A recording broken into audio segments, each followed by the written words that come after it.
not hot and heavy. As you said, there's no casualties out here, so take your time, get yourselves ready, and get there. Move with a sense of purpose, sense of urgency. But again, it's not a casualty downrange. We need to run down there and evac. So when you load up that CH-53 or MB-22 that we fly out there on, what you have is what you have. So think about that. You got one admin movement. How you set up the site, those are things that you need to consider. Like Alpha 16, or like Mr. Marine was saying, you need to take into consideration real world before you set up the site. You need to evaluate things. You got the only administrative movements or things that are going to take place today are things that, first and foremost, that are approved by me. And then the other thing is you're not cutting anybody out of suits. Okay? Don't get your hopes up. We're not ruining suits. No one gets cut out of a suit. Anything that degrades the training resources that we have outside of the expendables that we have as part of our SL3 with using the equipment. There are no other administrative things. Everything you do, I want you to exercise it just like you would if we were loading the 53 right now. Here we go. Recon team.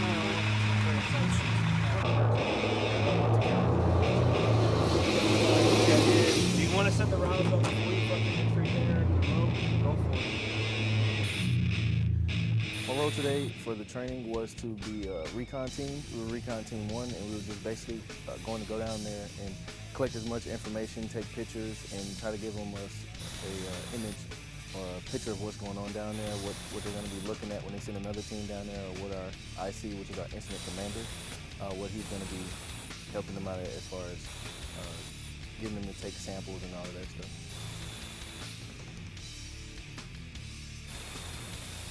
What we did when we did with that 360, we just went around, like you said, and monitored the different windows with our equipment to make sure that we weren't going to walk into a potentially explosive environment. We want to make sure that there wasn't a significant amount of radiation coming out of the building, so we wouldn't walk into that. It was just basically that we don't set off anything and possibly hurt the Marines that work, even over in that area. So just that's our main point for doing that, to make sure that we're not going to walk into anything blindly.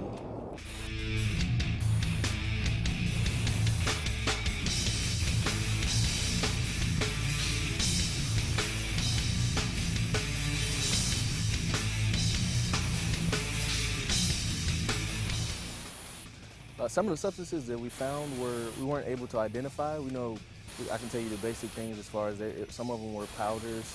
We found a lot of white powders. We found a little bit of liquid in a couple of the valves in the tubes that we found down there. And some of them we couldn't really identify as far as what they were, because they were inside of a blender, so we couldn't really see exactly whether it was a solid or a liquid. It looked like it was both, like we kind of stopped them in the middle of the process. So.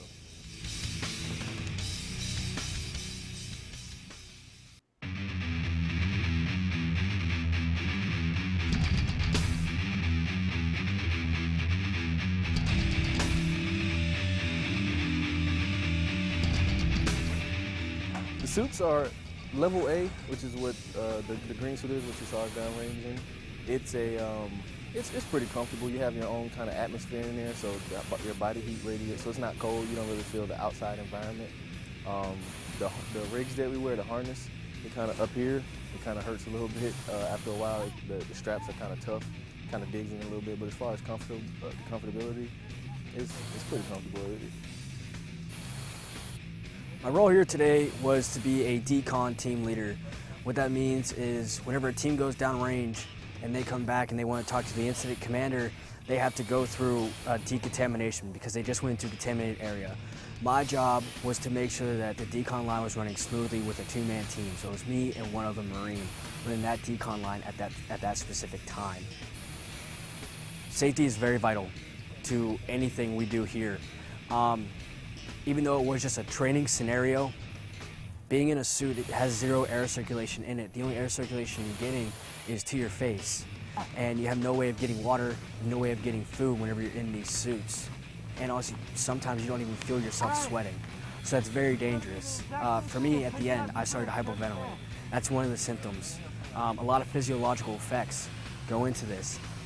People feel claustrophobic, people start hyperventilating, they start freaking out. It has been proven that once in a suit, your IQ goes down. It has been scientifically proven. So safety is very vital. You have to make sure that you're constantly keeping an eye on your buddy, because you'll know if they have a leak in their suit, and you look away, you look back, they're down. So that's how vital safety is here.